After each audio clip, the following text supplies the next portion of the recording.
Moi, c'est Yakli Design, serviteur de Dieu et créateur de mode. En fait, c'est assez délicat d'être à la fois serviteur et créateur de mode.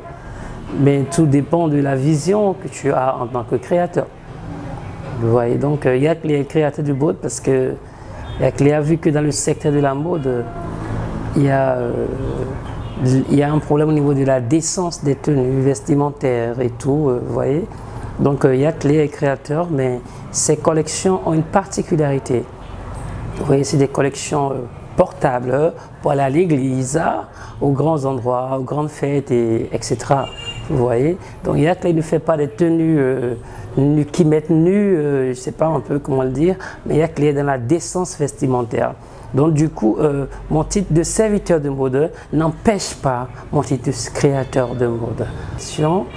En effet, Yakli, serviteur dans la mode, a pour but d'imposer, vous voyez, un bon style, un style qui reflète le royaume à la nouvelle génération.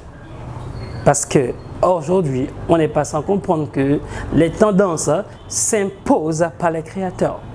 Vous voyez, du coup, pour maintenir une bonne tendance vestimentaire, il faudra que les créateurs eux-mêmes soient déjà des gens qui aiment la décence, des gens qui sont pudiques en fait, des gens vraiment qui aiment, qui n'aiment pas exposer le corps des gens, le corps des mannequins. Il faut un peu quelqu'un de cette allure en fait pour pouvoir imposer ce style à cette génération. Exactement.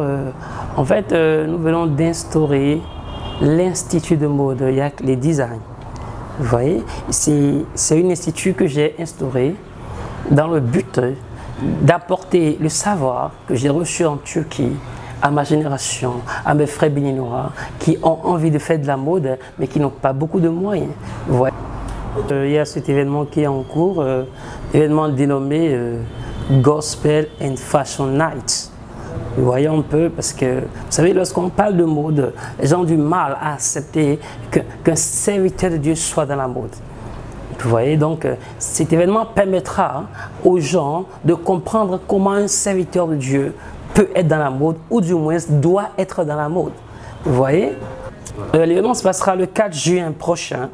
Pour cet événement, je voudrais inviter tous les frères en Christ, tous les membres de ministère, les serviteurs de Dieu, les fidèles, les choristes. Et aussi, j'invite aussi le monde. Parce que nous ne sommes pas la lumière de l'église, mais la Bible dit quoi? Que nous sommes la lumière du monde. Je rappelle, ce sera une soirée riche en adoration et en louange. Ce sera une soirée inédite. Ce sera pour la première fois dans l'événement de la mode béninoise.